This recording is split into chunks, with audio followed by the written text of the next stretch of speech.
In the city of Lagos, where wealth and power ruled every street corner, one man had everything but peace in his heart. George Williams, only son of billionaire tech guru, believed that women only wanted his money. His past was full of heartbreak, betrayal, and pain, so he locked his heart and lived a life of arrogance. But one ordinary day at a supermarket, he met a young woman named Becky. She was poor but bold, broken but unafraid, and her courage challenged everything George thought he knew about life and love. This is not just a story of money, it is a story of pride, pain, courage, and the kind of love that even wealth cannot buy. If you love emotional African love stories filled with suspense, heartbreak, and hope, then stay till the end. Subscribe now if you are coming across this channel for the first time, and if you are a returning subscriber, like this story and comment the city or country you are watching from. Sit back and relax, grab your popcorn and stay with me, and let this story take you on a journey where money meets true love and pride is broken by courage. Wealth had never been a stranger to the Williams family. Andy and Tessie Williams were not just rich, they were powerful, respected, and envied. For more than 4 decades, their company, Andy Prime Post Technologies, had been the heartbeat of Lagos, from smartphones to software, from digital solutions to giant investments. Their name commanded respect across the city and beyond. Now, in their 70s, Andy and Tessie had everything they had ever prayed for: fame, fortune, influence. But even with all their riches, their greatest pride was not the glistening tower of the millions in their bank accounts. It was their only son, George Williams. George had been groomed to take over the empire from the day he was born. He was brilliant, sharp, and as handsome as his father had once been in his youth. With his tall frame, broad shoulders, and confident steps, George carried himself like a man who knew the world belonged to him. Every magazine in Lagos called him the city's most eligible bachelor. But beneath his fine suit and charming smile was a heart changed by pain. George was not like his parents. He was not soft, not gentle, not trusting. He was cold, proud, and angry, especially when it came to women. To the world, George had it all: power, looks, and wealth. But in the quiet of his mansion, where golden chandeliers hung and silence ruled, he lived like a man haunted. Love was his enemy. Marriage was a prison he had sworn never to enter. And that was the one thing his parents could not understand. One evening, as the family gathered in their mansion for dinner, the air grew heavy with unspoken words. The dining hall glistered with expensive chandeliers, the table stretched long, and golden cutlery sparkled under the lights. But Tessie Williams barely touched her food. Her eyes, tired from years of worry, rested on her son. George, he said softly, her voice trembling with both love and concern. You are 38. You run a company worth billions. You have everything a man could ever want. But you are alone. Don't you think it is time you got married? George paused, placing his fork on the plate. His father, Andy, looked up too, waiting for his son's response. George leaned back in his chair, his eyes cold. Mother, he said firmly, you do not understand. Women are all the same. They smile, they act sweet, but in the end, all they want is money. They don't love me. They love what I own. Tessie's lips trembled. Not all women are like that, George. There are still good women in this world. George chuckled bitterly. Good women? Maybe they existed in your time, mother. Not today. Today, every woman is calculating. I will not let myself be used again. Andy sighed heavily, rubbing his grey beard. Son, you cannot throw away the gift of family because of your past. You are letting your pain guide your future. That is dangerous. But George had already closed his heart to their words. George's pain had roots that ran deep. His first heartbreak had come in his teenage years. Back then, he had fallen in love with Lucy, a pretty girl in his high school. She had the kind of smile that made his young heart race. He gave her gifts, walked her home, and even promised her forever, in the way young boys often do. But one afternoon, he caught Lucy with his best friend, staying in a compromising manner behind the school hall. His chest had burned with betrayal. It was his first taste of heartbreak, and it left a scar. In university, George decided to give love another chance. That was when he met Mary. Mary was beautiful but poor. She struggled to pay her school fees, often borrowing textbooks and skipping meals. George, with his wealthy background and kind heart, stepped in. He paid her tuition, bought her clothes, even gave her money to send home to her family. To him, it was love. To her, it was opportunity. George planned to marry Mary after graduation. He pictured a wedding, children, a future together. But just before he proposed, Mary disappeared from his life. Days later, George learned the truth. Mary had married another man, a wealthy businessman he had met at a party. She had used him to climb up and then throw him away. That betrayal cut deeper than the first. George's heart grew hard. He told himself, never again. Women are not to be trusted. They will always take and leave. From then on, George changed. He no longer sought love. He no longer cared for relationships. If he wanted female company, he simply paid for it. It was easier that way. No promises, no emotions, no heartbreak. Women became objects to him, nothing more. This new George was feared in the business world, not just respected. He was ruthless with his deeds, sharp with his words, and arrogant in his manner. At the office, staff whispered about him behind his back. He was handsome, yes, intelligent, yes, but his pride and his coldness made him untouchable. Women in Lagos still chased after him, of course. They threw themselves at him, sent him messages, and tried to catch his attention, but George always brushed them aside. If anyone got too close, he insulted them until they left. His parents watched this transformation with broken hearts. Tessie prayed at night, whispering George's name into the heavens. Andy often sat alone in his study, staring at old family photos, wondering where they had gone wrong. Maybe he just needs time, Tessie would say. But Andy would shake his head. No, Tessie, time will not heal him. His heart is too bitter.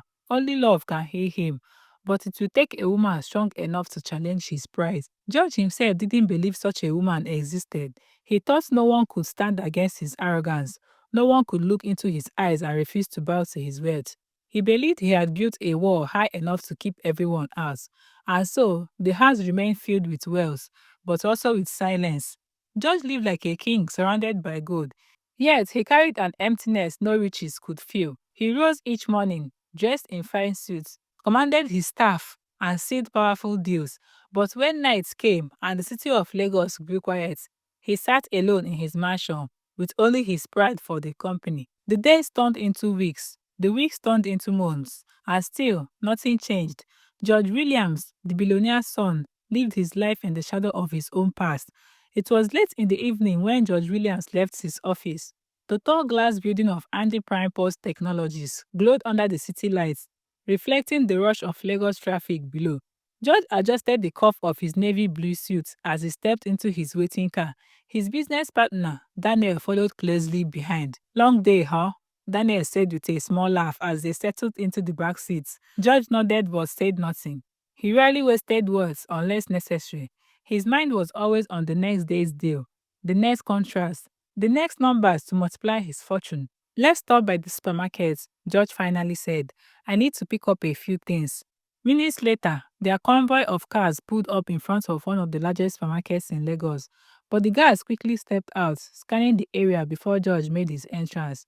As always, the moment George set foot near the building, his rules came alive. Everyone out! One of the guards barked at the shoppers inside. Clear the place immediately. The MD is here. People recognized the command. Many had heard stories of George Williams and his habits of shopping alone. Mothers hurriedly pulled their children along. Men dropped half-filled baskets, and the air buzzed with quick footsteps and murmurs. No one dared to question the other. No one, except one person. At the back of the supermarket, a young woman stood with her shopping baskets clutched tightly in her hands. Her eyes narrowed as she watched the commotion. She was tired of being pushed aside, tired of being treated like she didn't matter. When the guard approached her, her voice sharp, she stood her ground. Didn't you hear me? Leave now, the guard ordered. I'm not leaving, she replied calmly but firmly. The guard blinked in disbelief. Excuse me? I said I'm not leaving, she repeated, lifting her chin. I came here to buy what I need, and I will not walk out until I'm done. The guard frowned, unsure whether to drag her out or call George himself. It was rare, almost impossible, that anyone disobeyed the billionaire's order. Word quickly reached George. He was standing near the entrance, his face unreadable. Daniel raised an eyebrow. Someone refused to leave, Daniel said quietly. For a moment, George said nothing. Then, with slow, measured steps, he walked inside. His polished shoe echoed against the tile floor as he entered the half-empty supermarket. Shelves towered on each side, but the silence was heavy. And then he saw her. The young woman stood tall in the aisle, her basket still in hand, her eyes fixed on him without fear. She was not rich, not dressed in any expensive, but there was a quiet strength in the way she stood. George's jaw tightened. Why are you still here? His voice was sharp. His words clipped. Because I came to shop, she answered steadily, just like you, and I will finish shopping before I leave. Daniel shifted uncomfortably beside him. The guards looked at each other, unsure how this would end. Nobody had ever spoken to George like that. George took a step closer, his tall frame towering over her.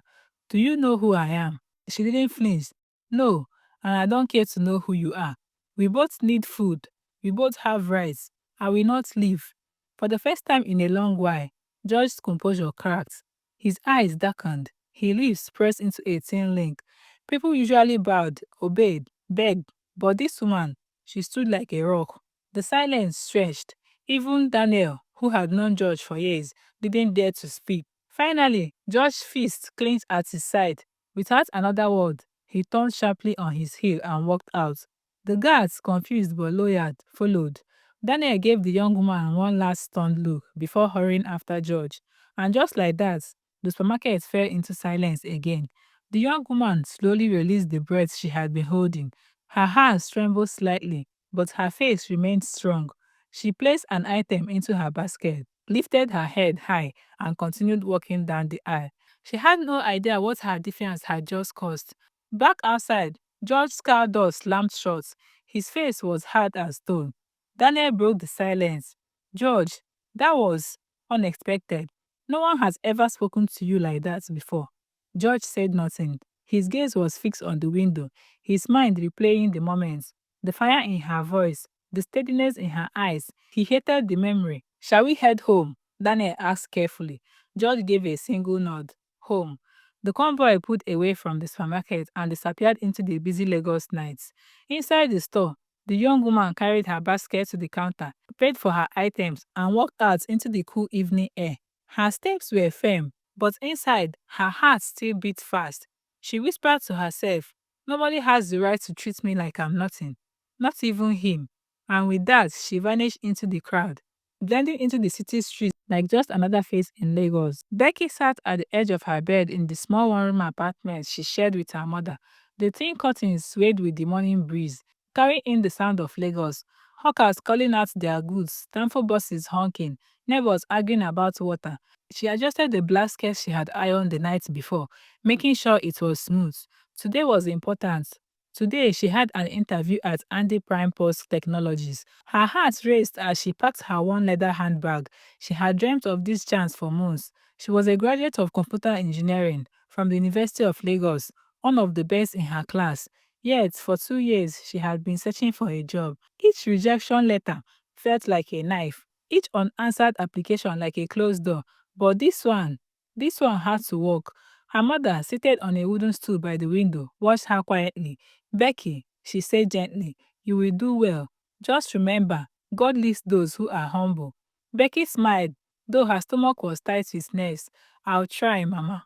She left the apartment and joined the river of people on the busy streets. Buses sped past, Okadas weaved through the traffic, and the city roared with life.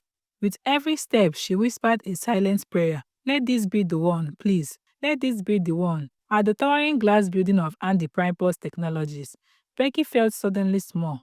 The structure seemed to touch the clouds, its polished walls gleaming under the morning sun.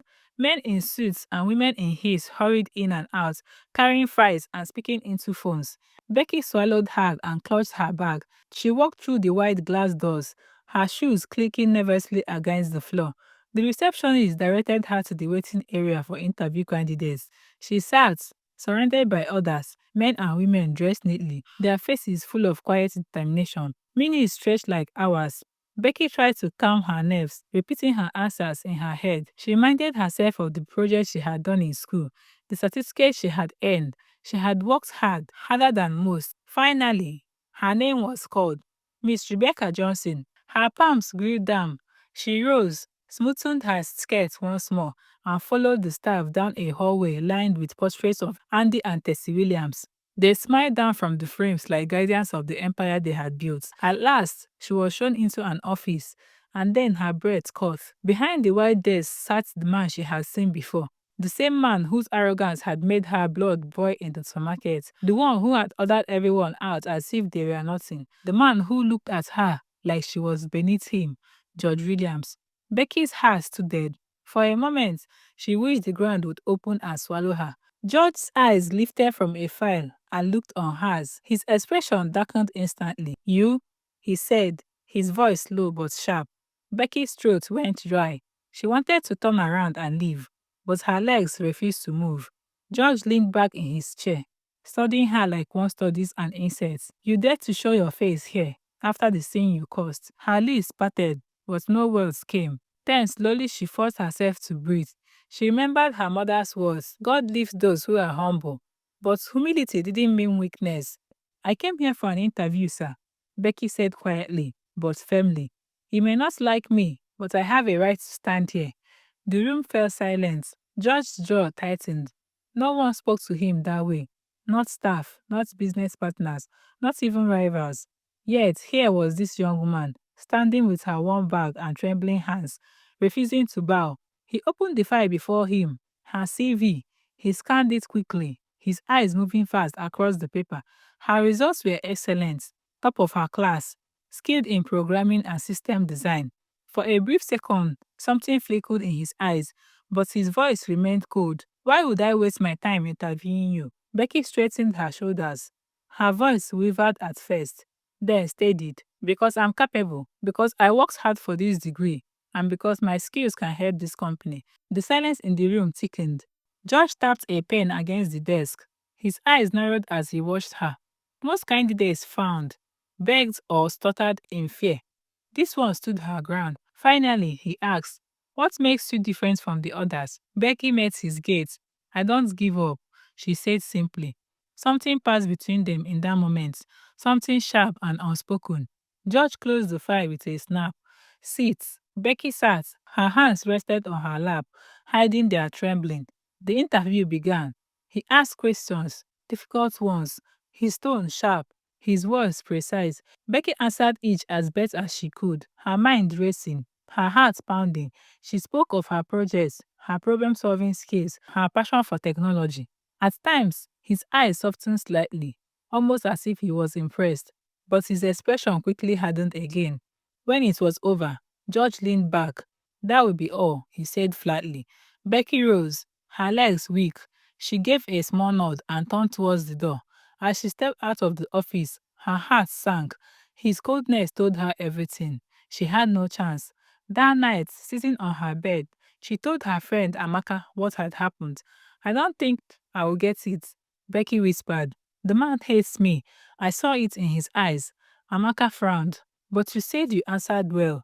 I did, but it doesn't matter. He's too proud. He'll never forget the supermarket incident. Becky lay down, staring at the ceiling. Her chest ached with disappointment. She had given it her all, but once again, life seemed ready to close its doors. She whispered into the darkness, maybe it's just not my time. And with that, she closed her eyes, uncertain of what tomorrow would bring. The first week at Andy Prime Pulse Technologies was the hardest of Becky's life. She had walked into the building on Monday morning with a heart full of fear, certain that George Williams would make her life unbearable. After all, he had been cold at the interview, his face like stone, his voice sharp like a blade. She had gone home that night convinced that she would never be called back. But then the call came. Against all odds, she was told to resume work. At first, Becky thought it must have been some kind of mistake, but here she was, sitting at a polished desk on the 12th floor, surrounded by colleagues who seemed impressed by her confidence and quiet strength. She threw herself into her work with everything she had. The company was fast-paced. Deals were made, broken in minutes, projects had strict deadlines, and clients demanded the best. Becky found herself staying late into the night, working on proposals, running tests, and drafting presentations. Her mind was sharp, and her determination burned brighter each day. But there was a problem. George. It seems as though he appeared everywhere she went, In meetings, he would sit across the table, his eyes cold and unreadable. Sometimes he caught him watching her as he explained on ideas or pitched a solution.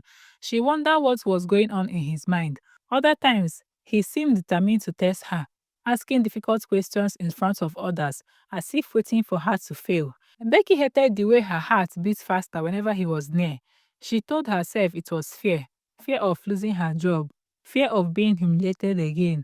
But deep inside, something else stirred, something she refused to name. One Wednesday morning, Becky was called into a meeting with a major foreign client. The company needed this deal badly. George was there, of course, his face expressionless as always. The client, a tall man with a sharp accent, threw questions one after the other.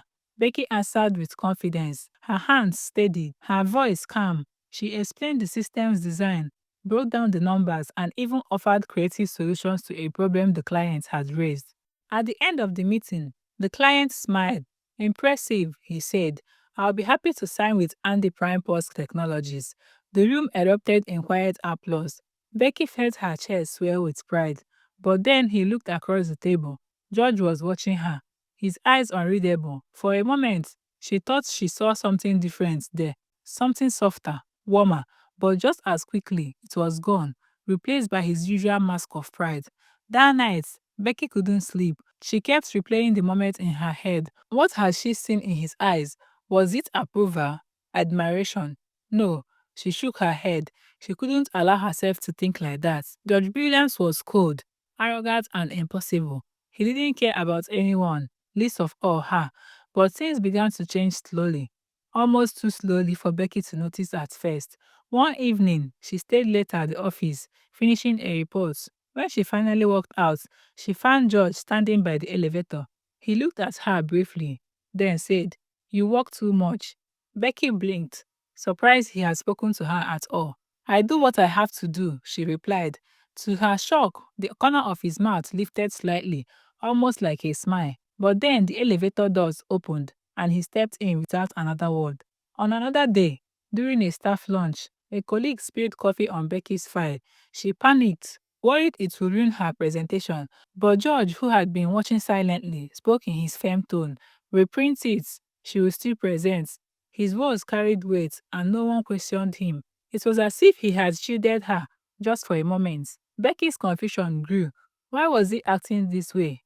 Why did he appear cold one moment and strangely protective the next? A month later, the company was preparing for a massive conference, one that would bring in investors from all the city. Becky had been choosing to prepare a major part of the presentation. She worked tirelessly, sleeping only a few hours a night. On the morning of the conference, Becky stood on stage, her hands trembling slightly as she spoke into the microphone. She explained the company's new software, outlined its benefits, and answers questions from the audience. Her voice grew steadier with each word, her confidence shining through. When the presentation ended, the hall erupted in applause. Investors rushed forward, eager to sign deals.